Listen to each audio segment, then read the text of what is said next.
네, 이 내용은 법조팀 정혜진 기자와 더 살펴보겠습니다. 저렇게 세 가지 특검 수사가 동시에 이루어진 적이 있나 싶기도 한데 수사는 어떻게 진행되는 겁니까? 네, 앞서 기사에서 보셨듯이 규모나 비용, 수사 범위 등 모든 면에서 이번 3특검은 역대 최대급 초대형 수사가 될 전망입니다. 지난 2007년 삼성 비자금 의혹 특검과 이명박 전 대통령 주가 조작 의혹 관련 BBK 특검이 동시에 진행된 적은 있습니다. 하지만 특검 3개가 한꺼번에 돌아가는 건 헌정사상 초유의 일입니다. 파견 검사만 최대 120명으로 대형 검찰청 2개를 합친 규모보다 사실 큽니다. 그리고 윤석열 전 대통령 임기 3년간 불거진 모든 의혹이 수사 대상입니다. 수사 기간도 역대 특검보다 더 긴 최대 150일까지 가능해서 특검 수사가 본격화되면 올 하반기는 특검 전국이 될 전망입니다. 이런 가운데 법무부 장관도 검사 징계 청구가 가능하도록 한 검사징계법 개정안과 관련해서는 검찰 내부에서 수사 독립성 침해를 우려하는 목소리도 나오고 있습니다. 그리고 또 이제 대법관 증언 문제에 대해서 오늘 조희대 대법원장이 공론회장을 희망한다 이렇게 말을 했는데 이건 어떻게 해석해야 되는 겁니까?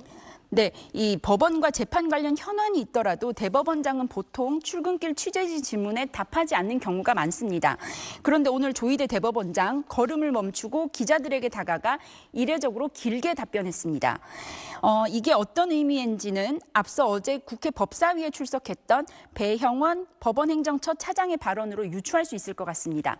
배 차장은 대법관 증언법이 법사위 소위에서 처리되기 전에 5분간 발언 기회를 달라고 했습니다. 그리고는 충분한 논의와 사회적 합의 없이 대법관 숫자만 단기간에 늘리면 필연적으로 정치적 영향을 받을 수밖에 없고 사법부의 정치적 독립성과 중립성에 심각한 위협이 된다고 말했습니다. 이런 어제 배 차장의 발언이 대법원 측의 입장을 대변한 만큼 조 대법원장의 발언 비슷한 맥락으로 해석할 수 있습니다. 그럼 이제 법조계 안에서는 어떤 반응이 좀 나오고 있습니까? 네, 이게 1년에 4만 건 넘는 대법원 상고심 문제에 대해서는 이 법조계 안팎에서도 개선이 필요하다는 의견은 그간 많았습니다.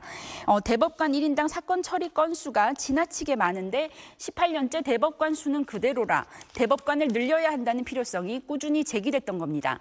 하지만 중요한 사법제도 체제를 바꾸는 문제인 만큼 충분한 논의, 검토가 필요하다는 게 법조계 내부의 중론입니다. 특히 대법관 증언법이 이대로 국회를 통과하면 이재명 대통령이 증언될 대법관 16명을 임명하고 기존 대법관 14명 중에 임기 만료로 바뀔 대법관들까지 교체하면서 대법원 구성의 정치적 중립성에 대한 우려가 있다라는 지적도 나오고 있습니다. 네, 알겠습니다. 정혜진 기자 오늘 소식 잘 들었습니다.